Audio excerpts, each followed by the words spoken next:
রঙিন ছবি, পূর্ণাঙ্গ জীবন বৃত্তান্ত, মোবাইল নম্বর, শিক্ষাগত যোগ্যতা এবং জাতীয় পরিচয়পত্রের সত্যায়িত ফটোকপি, অভিজ্ঞতা, উচ্চতা, ওজন উল্লেখপূর্বক 2 জন পরিচিত পরিচয় প্রার্থীদের আত্মীয়-স্বজন এমন ব্যক্তি নাম এবং মোবাইল নাম্বার সহ আবেদনপত্রের খামের উপর পদের নাম, নিজ জেলা এবং পরীক্ষার কেন্দ্রের নাম উল্লেখ সহ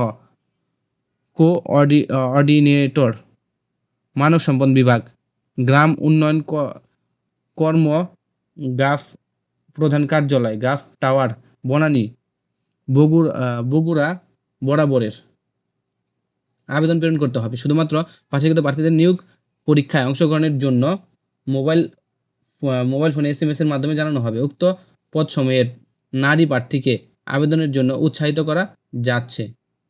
বিশেষত ঢাকা, চট্টগ্রাম, ময়মনসিংহ, সিলেট, খুলনা বিভাগে কাজ করতে আগ্রহী প্রার্থীদের নিয়োগের ক্ষেত্রে অগ্রাধিকার পাবেন। বাছাইকৃত প্রার্থীদের নিয়োগ পরীক্ষা যশোর, মাওয়া, কুমিল্লা, ঢাকা ও বগুড়া অনুষ্ঠিত হবে। MRS সনদ নম্বর এখানে দেওয়া আছে। সংস্থা সম্পর্কিত বিস্তারিত তথ্য জানতে www.guk.org.bd অথবা www.facebook.com/guk.org.bd ভিজিট করুন।